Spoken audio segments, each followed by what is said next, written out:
આજે આપણે ધોરણ 11 માં સ્વાધ્યાય નંબર 3 ત્રિકોણમિતિ એનું ચેપ્ટર નંબર 3.4 એ આપણે એક્ઝામ્પલ એના ગણશું. તે પહેલા એક ઉદાહરણ 28 આપણે કરીએ છીએ. ઉદાહરણ 28 ની રકમ છે ત્રિકોણીય પ્લોટ ABC ની બાજુ AC ના મધ્યબિંદુ M પર દીવાનો થાંભલો આવેલ છે, એટલે કે લાઇટનો થાંભલો આવેલ છે. પ્લોટની બાજુઓ BC બરાબર 7 મીટર, CA બરાબર 8 મીટર, AB બરાબર 9 મીટર આપેલ છે. ત્રિકોણાકારનો પ્લોટ છે, એમાં AC બાજુના મધ્યબિંદુ ઉપર દીવાનો થાંભલો લગાડેલો છે, લાઇટનો થાંભલો લગાડેલો છે. આ થાંભલો બિંદુ B આગળ 15 અંશનો ખૂણો બનાવે છે. તો દીવાના થાંભલાની ઊંચાઈ નક્કી કરો, એટલે આપણે થાંભલાની ઊંચાઈ મેળવવાની છે. તો બધા વિદ્યાર્થીઓ પહેલા તો આપણે એની આકૃતિ દોરશું. રકમ તમારી પાસે ઉદાહરણ 28 સ્વરૂપે છે. હવે આપણે આકૃતિ દોરીએ છીએ. તો ત્રિકોણ એક દોરીએ છીએ,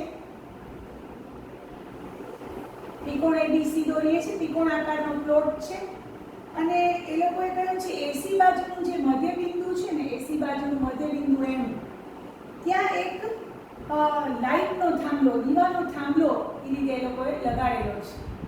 તો આ થાંભલો છે માની લો, અને એ PM આવો થાંભલો તો લંબ હોય એટલે લાંબો આવી રીતે છે. હવે તમે એને જોડી નાખશો તો આ B અને આ PMB ત્રિકોણ કાટકોણ ત્રિકોણ બનશે. બધા જોશે આ રીતે. આ PM થાંભલો છે, એની લંબાઈ આપણે ગોતવાની છે. એ ત્રિકોણીય આકાર પ્લોટ છે, એમાં એની બાજુની લંબાઈ આપી છે ત્રિકોણ ABC માટે. AB બરાબર એ લોકોએ આપ્યા છે AB બરાબર 9 મીટર, પછી BC બરાબર 7 મીટર, AC બરાબર 8 મીટર અને AC નું મધ્યબિંદુ M છે, જ્યાં PM થાંભલો, દીવાનો થાંભલો લગાવેલો છે. M ઉપર જ જે મધ્યબિંદુ M છે, જ્યાં PM દીવાનો થાંભલો લગાવેલ છે. હવે આપણે ખબર છે કે વળી આ દીવાનો થાંભલો જે છે, આ દીવાનો થાંભલો PM એ આના સાથે ખૂણા B સાથે 15 અંશનો ખૂણો બનાવે છે, માપ્યું છે. વળી ખૂણો PBM બરાબર 15 અંશ આપેલા છે. એટલે કે આ થાંભલો જે છે, થાંભલો એ બિંદુ B સાથે 15 અંશનો ખૂણો બનાવે છે. હવે આપણે ત્રિકોણ ABC માં કોસાઇન સૂત્ર વાપરીએ છીએ. કોસાઇન સૂત્ર ત્રિકોણ ABC માં કોસાઇન સૂત્ર વાપરીએ છીએ.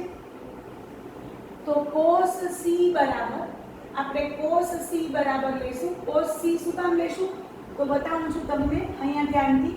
cos C બરાબર તમારી પાસે આવશે a² + b² - c² / 2ab. તો cos C બરાબર a² એટલે BC AB એટલે C થાય, BC એટલે A થાય અને AC એટલે સ્મોલ b થાય. તમને ખબર હોવી જોઈએ, આ બધાને ખબર હોવી જોઈએ, બરોબર. AB એટલે સ્મોલ c, BC એટલે સ્મોલ a, AC એટલે સ્મોલ b થાય. તો a² એટલે એ આપણી પાસે 7 નો વર્ગ વત્તા b² એટલે 8 નો વર્ગ ઓછા c² એટલે 9 નો વર્ગ બાય 2 * 7 * 8 એટલે 49 વત્તા 81 ઓછા 64 વત્તા ઓછા 81, 49 વત્તા 64 ઓછા 81 જેટલા 856 ગુણ્યા 2 એટલે 112. એટલે cos C બરાબર 2/7 આવ્યા. આપણે એને એક નંબર આપી દઈશું. cos C બરાબર 2/7 આવ્યા. cos C બરાબર 2/7. હવે કયો ત્રિકોણ લેશો? હવે તમે આ ત્રિકોણ લેશો MBP અથવા MPBM, કોઈ પણ બોલી શકો છો. PBM ત્રિકોણમાં આપણે cos સૂત્ર લગાવશું. તો આપણે ખબર છે કે પીબીએમ શું, એમાં આપણે ઉપયોગ કરશું વળી. હા, હવે આપણે જરાક આ ગોતી લઈએ કે આ જે સીએમ છે એ એસી ની અડધી થશે, કારણ કે મધ્ય બિંદુ એમ છે. લખશું વળી એસી નું મધ્ય બિંદુ એમ હોવાથી, એસી નું મધ્ય બિંદુ એમ હોવાથી સીએમ બરાબર શું થશે? 1/2 ઇન્ટુ એસી, એટલે 1/2 ઇન્ટુ એસી એટલે આપણી પાસે છે બી, એટલે 8, એટલે 4 મળ્યા. સીએમ તમને મળી ગયા.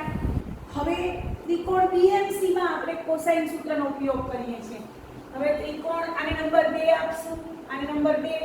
હવે ત્રિકોણ બીએમસી માં કોસાઇન સૂત્ર વાપરીએ છીએ. તો એમાં cos c જ લેશું. એમાં cos c, જેમ abc માં પણ cos c લીધો તો આમાં પણ cos c બરાબર, તો આ cos c બરાબર શું થશે? તો bc નો વર્ગ વત્તા cm નો વર્ગ માઈનસ bm નો વર્ગ.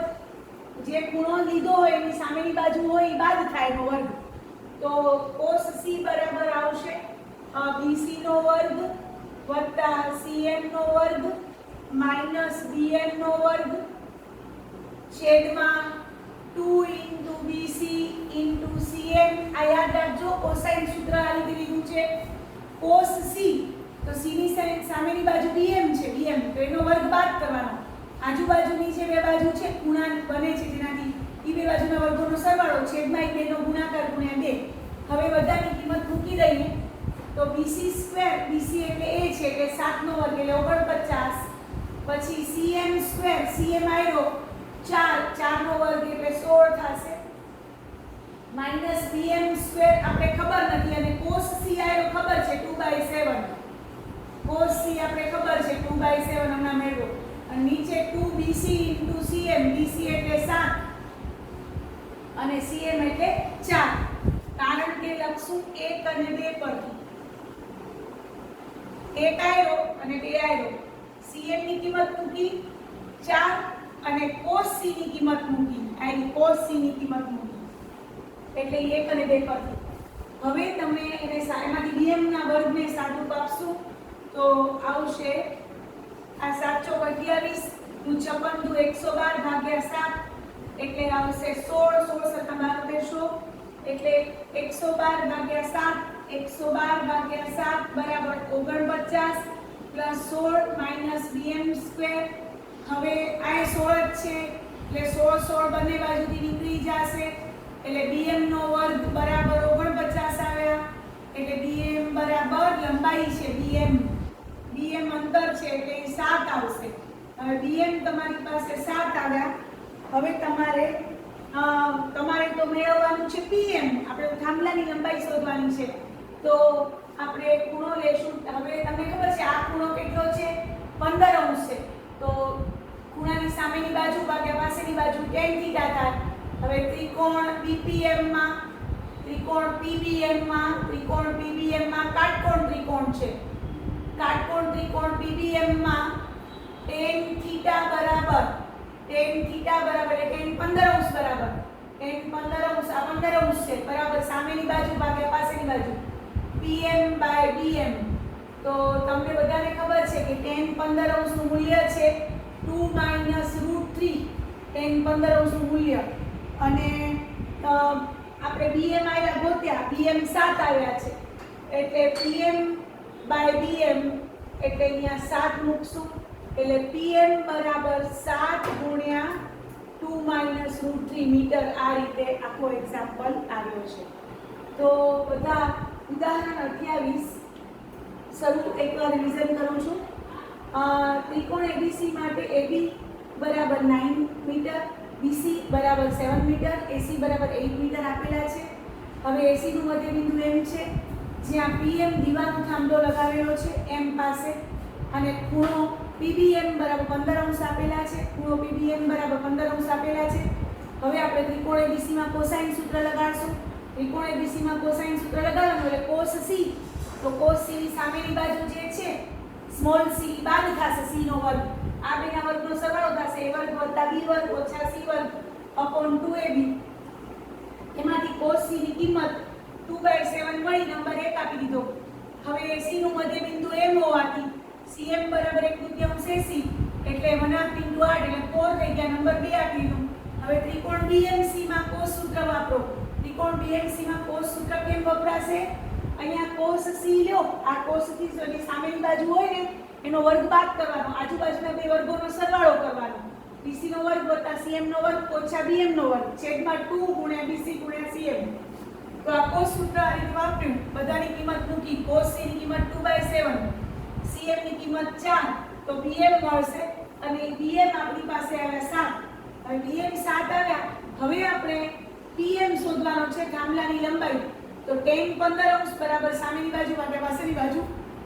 કાટકોણ ત્રિકોણ BBM છે. આ ત્રિકોણ કેવો છે? કાટકોણ ત્રિકોણ BBM દેખાય છે. થાંભલો હંમેશા લંબ હોય. થાંભલો છે એ આડો ન હોય, લંબ હોય એટલે આ દેખાય છે અને 90 ખૂણો દેખાય છે. તો આપણે અહીંયા લખશું tan 15 બરાબર સામેની બાજુ ભાગ્યા પાછળની બાજુ. સામેની બાજુ PM, પાછળની બાજુ BM. હવે BM 7 આવી ગયા છે એટલે tan 15 નું મૂલ્ય 2 - √3 છે. એટલે આ રીતે આપણે PM બરાબર 7 × 2 - √3 મીટર લઈ આવ્યા. તો આ રીતે એક્ઝામ્પલ 28 તમને ઉદાહરણ કરાવ્યું. હવે સ્વાધ્યાય નંબર આપણે 3.4 નહીં પણ 3.5 સોરી આપણે 3.5 હવે કરશું. 3.4 નહીં સોરી 3.4 આપણું થઈ ગયું છે. હવે આપણે એક્ઝામ્પલ કરીએ છીએ 3.5 ચેપ્ટરના 3.5. તો આ રીતે ઉદાહરણ મેં તમને સમજાવ્યું. કુટ પ્રશ્ન છે અને ત્રિકોણમિતિના કુટ પ્રશ્નો કહેવાય જે આપણે સોલ્વ કરતા આવડવા જોઈએ. એ થોડા અઘરા પડે. આપણે વ્યવસ્થિત રીતે 2-4 વાર ગણીએ ને તો જ આવડે, બાકી ન આવડે. એકદમ ધ્યાનથી મોઢે પહેલા સમજી લેવાનું, પછી મોઢે ગણવાનું, તો જ કુટ પ્રશ્નો સારી રીતે આવડે. હવે આપણે કરીએ છીએ તો એક્ઝામ હવે સ્વાધ્યાય નંબર 3.5. સ્વાધ્યાય નંબર 3.5 માં પહેલો દાખલો છે. એક્ઝામ્પલ નંબર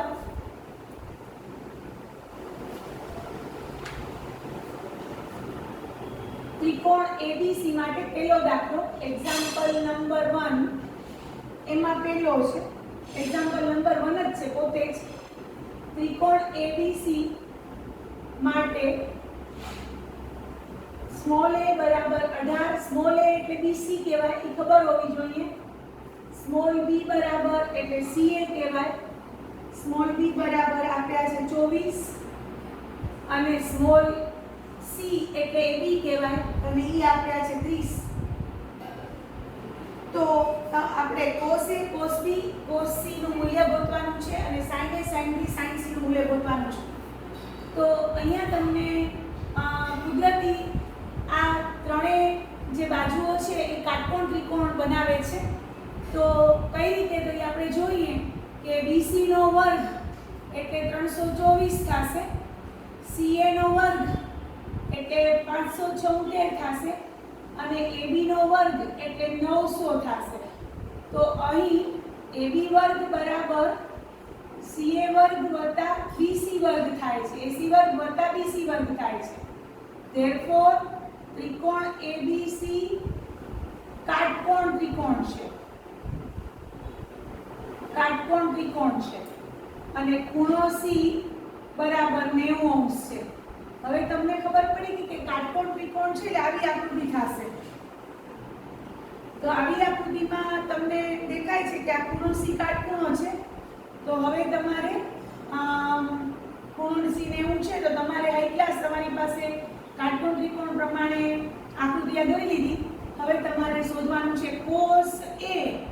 તો cos A એટલે BC આકૃતિ પરથી ખાસ લખશું.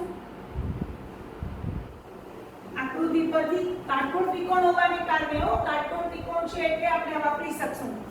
cos A બરાબર પાસેની બાજુ ભાગ્યા કર્ણ. પાસેની બાજુ AC ભાગ્યા કર્ણ એટલે AB. આવડે છે ને બધાને? cos A બરાબર પાસેની બાજુ ભાગ્યા કર્ણ. AC તમારી પાસે છે 24 અને AB તમારી પાસે છે 30. 6 ચોકે 24 6 50 30 એટલે 4/5 cos A આવ્યા. તમને cos B શોધવાનું હોય. cos B તો cos B એટલે પાસેની બાજુ ભાગ્યા કર્ણ એટલે BC બાય AB. તો BC તમારી પાસે છે 18 અને AB છે 30. તો 6 તેરી 18 અને 6 35 અને cos C શોધવાનું છે. તો cos C તો પોતે જ π/2 છે. cos C પોતે 90 ડિગ્રી છે. cos π/2 0 થાય. તો આ રીતે તમને cos A cos B cos C મળ્યા. એવી રીતે તમે આ જ ત્રિકોણ આ જ દાખલામાં આ રકમ છે બધું. તો sin A બરાબર સામેની બાજુ ભાગ્યા કર્ણ એટલે BC બાય AB. તો આવશે BC એટલે 18 AB એટલે 30 એટલે 6 તેરી 18 6 35. sin B શોધવાનું કે તો સામેની બાજુ B ની સામેની બાજુ આવશે AC બાય AB. AC એટલે આપણી પાસે છે 24 અને AB આપણી પાસે છે 30. તો 6 ચોકે 24 ને 6 35 અને sin C શોધવાનું કહ્યું હોય તો આપણે sin C એટલે sin π/2 C એટલે π/2 છે એટલે 1 થશે. cos π/2 0 sin π/2 1. તો આ રીતે પણ ક્યારે આ કરી શકો જ્યારે કાટકોણ ત્રિકોણ આપણે સાબિત કરો. AB વર્ગ બરાબર AC વર્ગ વત્તા BC વર્ગ સાબિત કરો તો આકૃતિ દોરી અને પછી આ રીતે cos A એટલે પાસેની બાજુ ભાગ્યા કર્ણ એવી રીતે sin A એટલે સામેની બાજુ ભાગ્યા કર્ણ એવી રીતે આપણે મેળવી શકાય. નહીંતર cos સૂત્ર અને sin સૂત્રથી આપણે આનું મૂલ્ય મેળવવું પડે. તો આ રીતે આપણે એક્ઝામ્પલ ગણ્યા. તો આ એક્ઝામ્પલ નંબર 1 હતો. પહેલે આ કાટકોણ ત્રિકોણ આવ્યો અને પછી આકૃતિ દોરી અને આ રીતે આપણે આકૃતિને અનુરૂપ આપણે cos A cos B cos C sin A sin B sin C મેળવ્યા. હવે આપણે એક્ઝામ્પલ નંબર 2 કરીએ છીએ. Example number 2.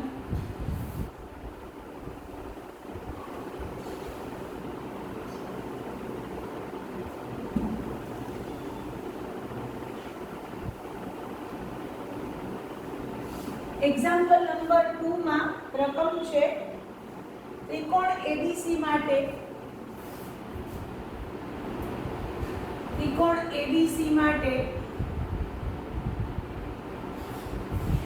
સાબિત કરો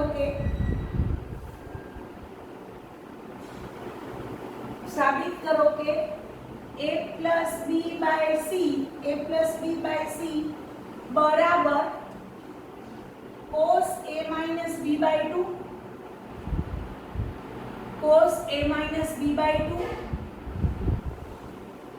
by sin C by 2. હવે આવું કેમ સાબિત કરવું? આવા દાખલાઓ આપણે એક પણ કર્યા નથી. તો હવે કઈ રીતે જોશું? સૌથી પહેલા તો દાખલો શરૂ થાય ને ત્યારે આ પ્રકાર જે અત્યારે ચાલે છે એમાં ત્રિકોણ ABC માટે A + B + C બરાબર પાઈ પેલું જ લઈ લેવાનું. પેલું કામ આ કરવાનું. એ આપણો પક્ષ થશે. ત્રિકોણના ત્રણેય ખૂણાનો સરવાળો 180 છે. એ આપણે લઈ લેવાનું. એ કોઈ ના આપવું હોય તો આપણે લઈ લેવાનું. ત્રિકોણ ABC માટે કયું હોય એટલે A + B + C pi number 1 આપી દેવાનો. હવે તમારે LHS ઉપરથી RHS તમે મેળવી શકશો અને RHS ઉપરથી પણ LHS મેળવી શકશો. હવે હું LHS A એટલે તમને ખબર છે sin સૂત્રમાં sin સૂત્ર હતું sin A by A બરાબર sin B by B બરાબર sin C by C બરાબર K. આ sin સૂત્ર હતું તો sin A બરાબર A by K તો A બરાબર sin A by K થાય. તો અહીંયા હું મૂકીશ sin A by K plus sin B by K by sin C by K. કારણ એનું sin સૂત્ર કારણ તરીકે આવશે. હવે 1/K નીકળી ગયા. બચ્યા sin A વત્તા sin B છેદમાં sin C. હવે આપણે શું કરશું? તો ધ્યાન આપજો. હવે અહીંયા sin નો સરવાળો sin x વત્તા sin y તો 2 sin cos નો ગુણાકાર 2 sin A plus B by 2 into cos A minus B by 2 કારણ તરીકે બાજુમાં તરત લખાઈ જવું જોઈએ. હમણાં જ લખીશું. અહીંયા નીચે બીજું પણ છે અને sin C ની જગ્યાએ 2 sin C by 2 cos C by 2 sin 2x નું સૂત્ર 2 sin x into cos x 2x માંથી x થાય તો c માંથી c by 2 થાય. હવે અહીંયા બંનેના કારણો અહીંયા આવી જશે. sin x વત્તા sin y બરાબર 2 sin x વત્તા y by 2 into cos x minus y by 2 અને અહીંયા sin 2x બરાબર 2 sin x into cos x. જો 2x નો x થાય તો અહીંયા x હોય તો x by 2 થાય. અહીંયા sin c છે તો એનું 2 sin c by 2 cos c by 2 એમ કર્યું આપણે. હવે અહીંયા પહોંચ્યા 2 2 નીકળી જશે, 2 2 નીકળી જશે અને sin a plus b ની જગ્યાએ pi minus c મૂકીશ. a plus b ની જગ્યાએ pi minus c by 2 તો પડ્યા જ છે, by 2 પડ્યા છે અને માઈનસ હોય ને આને નહીં અડવાના. cos a minus b by 2 ને નહીં અડવાના. a plus b ની જગ્યાએ pi minus c શરત 1 ને આધારે શરત 1 આવી એમાં a plus b બરાબર શું થાય? pi minus c મૂક્યા છે તો ઈ આપણે ખાસ બતાવશું કારણ કે 1 પરથી a plus b ની જગ્યાએ pi minus c. હવે અહીંયા જો આ sin pi by 2 minus c by 2 થયા. sin pi by 2 minus c by 2 into cos આમને એમ જ રાખવાનું, આમને એમ કાંઈ નહીં કરવાનું, માઈનસ ને અડવાનું નહીં. હવે તમને ખબર છે sin pi by 2 minus theta એટલે પહેલું ચરણ, પહેલા ચરણમાં sin ધન થઈ જશે cos pi by 2 છે એટલે cos c by 2 into cos a minus b by 2 by sin c by 2 cos c by 2. કારણ લખવાનું છે બાજુમાં sin pi by 2 minus theta એટલે પહેલું ચરણ, પહેલા ચરણમાં sin ધન થઈ જશે cos, કારણ બધા ધન પણ આપણે ખબર છે કે અહીંયા sin ની નિશાની લાગે છે એટલે sin pi by 2 minus theta equal to cos theta. હવે cos c by 2 ઉડી જાય છે એટલે બચ્યા છે cos a minus b by 2 by sin c by 2. જોઈ લો આ એની જમણી બાજુ છે. તો LHS થી આપણે શરૂ કર્યું અને આવી ગયું RHS અને જેટલા સૂત્રો વાપર્યા તો એ બધા સૂત્રોનું આપણે કારણ સ્વરૂપે બાજુમાં દર્શાવશું. તો તમને મારો વિડીયો પસંદ આવ્યો હોય તો લાઈક કરજો, શેર કરજો અને મારી ચેનલને સબસ્ક્રાઇબ કરજો. Thank you very much.